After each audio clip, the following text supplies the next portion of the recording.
Hey guys, it's me. In this video, we're going to talk about how to fix a broken metabolism. This is the most important thing you need to know.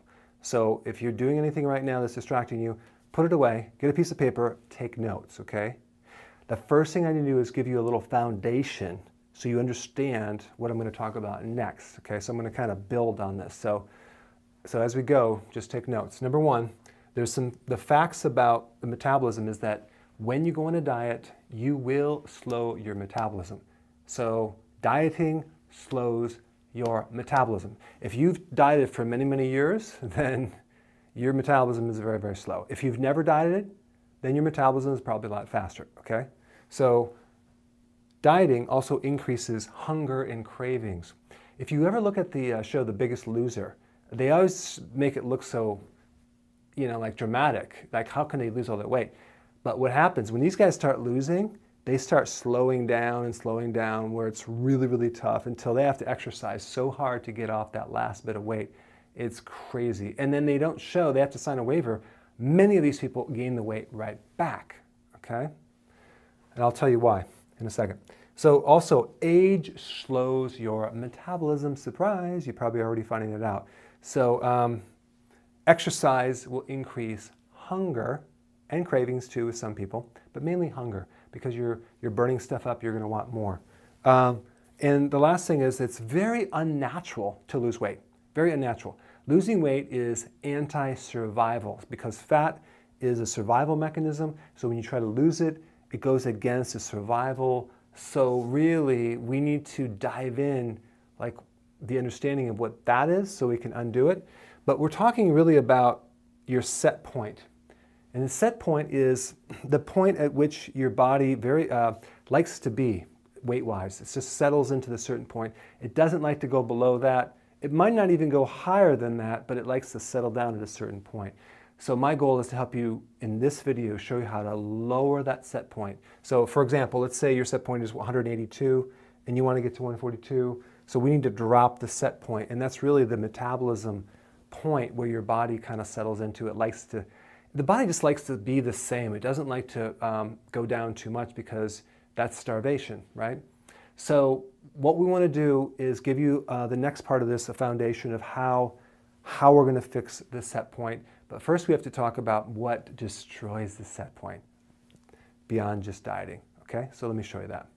Okay, so here's what you need to know. Number one, you have this thing called the pancreas. It's located underneath your left rib cage, and the pancreas has about 1 million islands of cells, okay?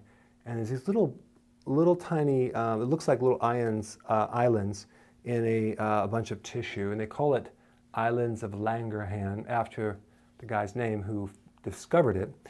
But there's different cells, and they're called alpha, beta, delta cells. The beta cells are the ones that we're going to talk about first. And 60% of those cells are beta cells, okay? And the other 40% are other cells. Now, what is beta cells? The beta cells make insulin, okay? So that's what they do. So insulin is most known for regulating sugar, right, and carbohydrates. So what insulin does is it lowers the sugar in the blood, okay? So that's what you need to, I'm going to kind of build on this, but you need to understand that. So insulin lowers the sugar, but the other thing is that insulin also has other functions that a lot of people don't realize. Number one, it affects fat metabolism. It affects protein metabolism, okay? So it converts sugar into cholesterol. It converts sugar into triglycerides. Those are blood fats. It basically increases the tension on the arteries, increasing blood pressure. It retains sodium, okay? It drives protein or amino acids into the cells. And and we'll get more into that in a bit, but I wanted just to have you understand that insulin has a lot more to do just in carbohydrate metabolism. But for your viewpoint, what you need to know right now is that it's the thing that makes fat. It's the primary regulator that makes you fat, and it actually blocks any chance of burning fat. In the presence of a little bit of insulin, you're not going to burn fat, period, okay? And this is out of Guyton's physiology, and this is a known fact. So it'll make you fat and blocks the release of fat. Okay, so we have insulin that is triggered by a high carbohydrate meal. You probably already know that. You eat some bread, you increase sugar, and what happens, your body will store that into a stored sugar called glycogen. So glycogen is a series of glucose molecules stuck together, okay? It needs potassium to be stored. So we got stored sugar, and then anything excess it turns into fat, okay? So we have a combination of stored sugar and fat, okay? That's what insulin does. And so what happens, though, with a lot of people is they start getting a fatty liver. So it's really the insulin that makes the fatty liver, especially if the person is not consuming alcohol, all right? And then insulin, if gone on too far, will destroy proteins. Yeah, muscle wasting, all the, I mean, think about what part of your body is protein. You got intracellular proteins, you have like so many different proteins. Your body is going to waste those, and it's going to convert those into sugar, and it's going to leave carbon skeletons. So it's just basically going to leave the waste, and it's going to convert everything else to sugar. And basically, that's what destroys a diabetic, is that they get clogged arteries, a stroke, they have their kidneys fail, and then they have protein destruction. That's why they usually have protein coming out of the kidneys, and they destroy that. And so you have everything that kind of spills off into the rest of the tissue. So it's a very ugly, destructive disorder. And then what happens normally, that's supposed to happen, is before a meal, you should have a blood sugar between, let's say, 75 and 90. Like, it's say 80 and 90, okay? But normal, also, it can go up to 100. So let's say between 80 and 100. That's normal before you eat, okay? What happens, though, when you eat, the blood sugar should normally spike up to like 120. It can even go up to like 140 after a meal, okay? But the closer you get to 140, the more you're becoming a problem. So if it's above 140, then you become more diabetic, because of diabetes, you have this spike in sugar because the insulin's not there to keep it in check. So it's out of control. So what happens normally is you eat, it kind of spikes to 120, and then it comes back down to normal after 2 to 3 hours. That's normal because the insulin controls that blood sugar. But in a diabetic situation, it raises too high, out of control, you get tired, brain fog, and then it takes a long time to come back and reset, okay? So now let's go on to the next part. High insulin over time, or plus time, equals insulin resistance. Now, a good analogy would be, let's say you live underneath a train track, and there's a train that goes over your house, and you live like, there's like a metro or something. And at first you can't sleep because it's so noisy, but over time you become desensitized, you don't hear it anymore because you get used to it. So same thing being exposed to an antibiotic, you become antibiotic resistant, okay? So when you have too much of a hormone, especially insulin, the receptor that's supposed to receive that hormone gets altered, it compensates, it downgrades, so it doesn't absorb it. So basically your body's trying to reject insulin because it's too high, okay? So what causes insulin resistance is too much insulin, okay? So you have a situation where you have too much insulin, but you also have not enough insulin in certain places of your body, like in the cells and in the blood, but we have too much insulin in other places. So you could have symptoms of both hyper and hypoglycemia. Interesting. So let's go through the symptoms. Fatty liver, okay? If you have a fatty liver, you have insulin resistance. If you have insulin resistance, you have a fatty liver, because one thing will also cause another. Because some of the fat in the liver actually releases certain inflammatory responses that make you insulin resistant. So it's really a nasty double-edged sword. Brain fog, okay? High fasting insulin. So even when you're not eating sugar, the insulin is still high in certain places of your body. Remember, insulin blocks fat burning? Okay, belly fat, bloating, digestive issues, sleepy after a meal. Like say you eat lunch and you have to take a nap, that's classic insulin resistance. High blood pressure. Why? Because insulin causes tension within the arteries. Cravings and hunger. Well, wait a second. That's a low insulin situation, but it's an insulin resistant symptom, but it's really certain parts of your body have a low insulin because the cell won't let it kind of connect. So you're basically craving and hungry all the time. Dark pigment in your in different folds of your body, like your groin, your armpits, your neck. You have a little darker pigmentation. That can happen in advanced stages. And hunger between meals. So you can't go a long period of time without getting hungry or having a blood sugar issue. That's insulin resistance. So insulin resistance is the single biggest problem that controls your set point. It destroys your set point, okay? Why? Because insulin is the hormone that tells your body whether to burn fat or not, okay? It's gonna become more clear as we go through the next part too. So insulin increases fat, prevents the burning of fat, and controls and destroys your set point. Other than that, it's perfectly fine. Let me show you the next part. Okay, so now the big question is, what causes insulin resistance, okay? High insulin, but what causes insulin to spike, right? You already know it's sugar, but there's some other things that will increase insulin as well. And that would be protein. Some types of protein more than others, okay? And what I'm talking about is see, protein doesn't trigger glucose.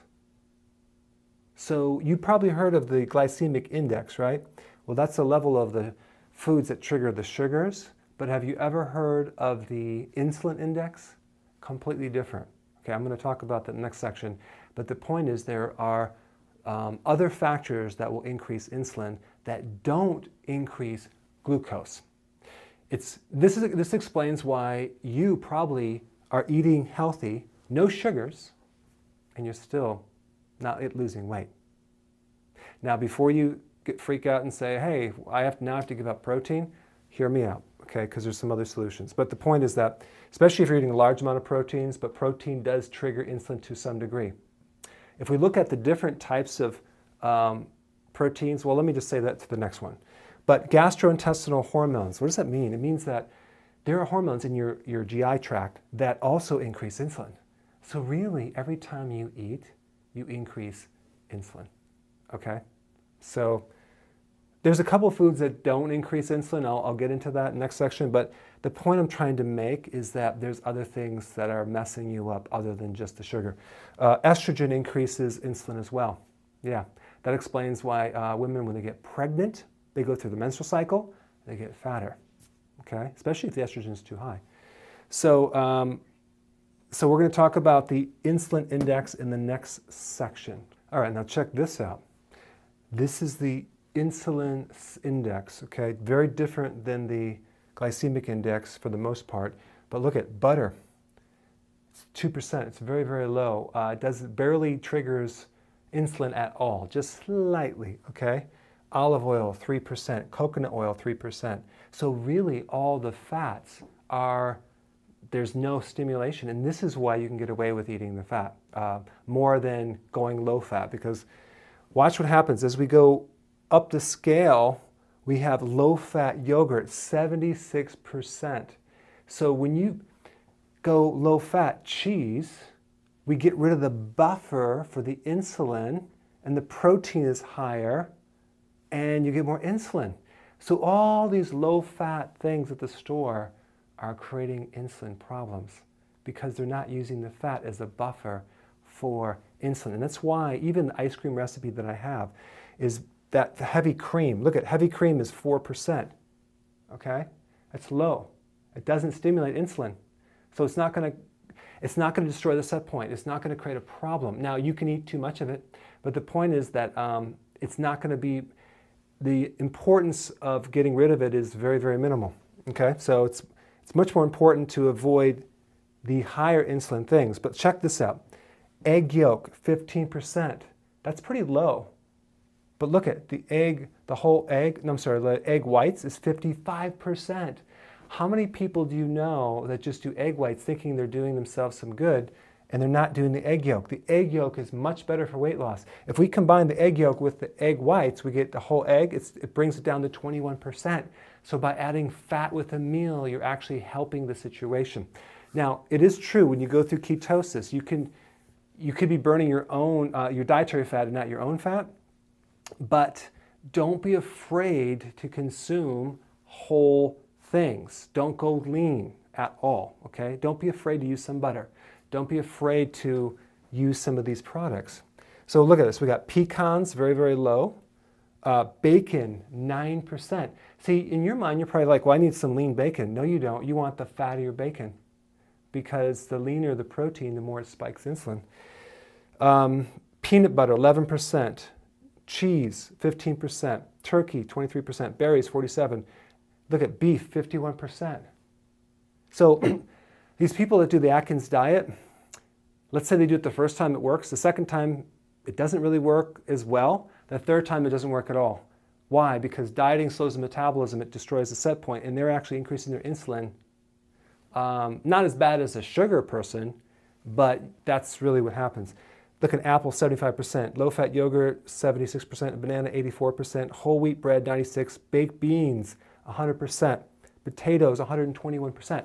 I'm going to give you a download. You can download this page in the download section, so you have a whole list of this, and I will also share in the extra section some food plans to show you what food you should be eating, just to take it one step further, okay? Now, so I'm just bringing your awareness up that there are foods that are messing you up that are not necessarily sugars, okay? And I want to show you next this one little point here, which is very, very, very important. And I know I kind of spent a lot of time getting to this point, but this is the most important point of this whole presentation. Okay, so if high levels of insulin over a period of time cause insulin resistance, then what happens is we have breakfast, lunch, and dinner, right? So here's the problem. When we eat, even the hormones in our digestive tract spike insulin. Boom, okay, so we know we're going to get rid of the sugar and all that, and that's great. But if you snack in between the meals, if you're snacking, even with healthy things, okay, you're spiking the insulin.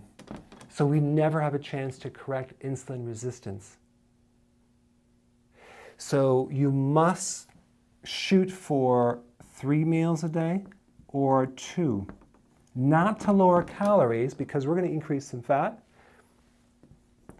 but simply to correct the insulin resistance. Now, how do you know if you have insulin resistance? Well, all those symptoms. If you have belly fat, if you're going to have a fatty liver. If you have a fatty liver, you're going to have insulin resistance. If you have insulin resistance, you're going to have a fatty liver. If you have fatty liver, you're going to have visceral fat around here. So it's all kind of connected. So the point is that you want to shoot for only doing 3 meals a day, okay? That's number one. But here's the thing. Some people, when they get up in the morning, are not hungry. So don't eat. Even though the breakfast is the most important, your breakfast might be delayed until lunch. If you're not hungry in that morning, don't consume any food. Only eat when you're hungry. This is a lie to state that you need 6 meals a day. It's just going to screw things up. So we don't eat until we're hungry, and then we eat, okay?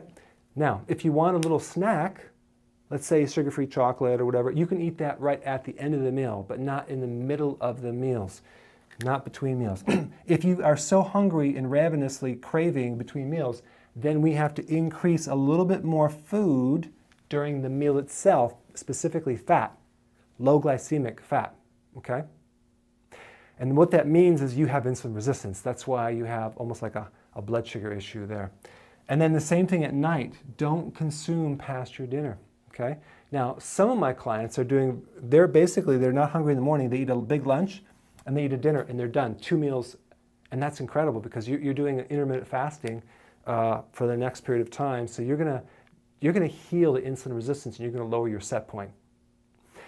Me, I have to eat a breakfast and then a lunch, and I barely will have a dinner. I might have a small little kale shake and I'm done. So it's like 2.5 meals a day. So you can do that as well. But the key is don't snack at night, okay? You can drink tea and things like that, all right? So, and then the last section, I'm going to give you a series of additional things that you can do to improve insulin resistance. Okay, so intermittent fasting is a very important thing to implement, but you don't necessarily have to go the whole day without eating. You can start with 3 meals and then go down to 2. If you want to alternate and do every other day, you know, skip a meal, that's totally fine. The key is, as you do this, you're going to control your sugars better between meals, and you won't have to eat as much because think about it, when you're fasting, you're living off your own fat. If you have reserve to burn, then might as well burn that up. When you hit your goal, you don't necessarily have to do fast anymore. It's not starving your body. It's basically getting your body just more efficiently to switch over to fat burning and not burn your sugar. Because if you actually can't make it to the next meal, that means that you're just burning sugar. So we have to improve this. So there's several things we can do to lower insulin, okay? Number 1, apple cider vinegar helps blood sugars tremendously. So you can consume that with a meal. If you don't like it, you can consume it as a pill. But if you're going to do it in water, a teaspoon per glass, okay? Fermented foods are much better for insulin than anything else. So fermented cabbage, sauerkraut, that's all really good because it has vinegar in it as well. High potassium food, that would be all the vegetables. Now, here's the problem. When we do this, when we lower insulin, you're going to be living off your fat, and you're going to have a lot more fat being burned, which means that your liver has to process a lot more fat burning. If you do this without eating enough vegetables, you're going to end up with a fattier liver. So there is no choice. You have to consume larger amounts of greens. You can blend them, you can drink them, but you need to consume that to keep the fat flush from the liver. That's the only way you're going to get rid of the fatty liver. Okay, so then we got high potassium foods, that's vegetables. Vitamin B1 will decrease the need for insulin. That would be a nutritional yeast. Okay, make sure you don't buy the synthetic version though. Fiber, it's also in my Adrenal Day formula too. We have B1, that's a natural one.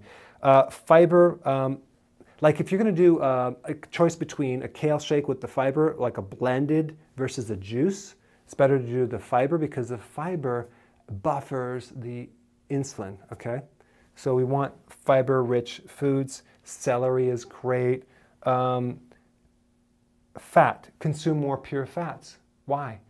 It's not that we're telling you that fat's going to necessarily cause you to lose a lot of weight, but it's very sustaining between the meals. And it has no effect on insulin. It's going to help correct it. So what we're trying to do is we're trying to get you to eat enough fat so you can go longer without having to eat. The reason why we're going longer is so we can reverse the flow and not have sustained persistent insulin, but have like a low insulin situation. Because if you have diabetes and you constantly have high sugar, well, if you don't eat, you're not going to have high sugar. So guess what? This is really good for a diabetic. I mean, this is how you reverse diabetes. Because what is insulin resistance? It's a type 2 diabetes. But you can have a version of it. It doesn't come like this. You can have a small version of it that's not, it's like a pre-diabetes situation. Okay, so lowering cortisol, that's with the stress, reducing the stress, doing my adrenal techniques, all that, removing body stress is important because cortisol releases glucose, which increases insulin, and reducing estrogen if you have too much of it. So if your period is heavy, we can do the technique on the ovaries. If you're taking estrogen, not a great idea because it's going to cause you to gain weight. Sleeping more is going to lower insulin. Exercising is going to lower insulin. We talked about vegetables, okay? So I gave you a lot of things that you can do. Go ahead and start with the intermittent fasting of at least 3 meals and no snacks, and then try to go 2 over time, okay? And watch what happens. Your set point is going to go down. This is how you fix a broken metabolism.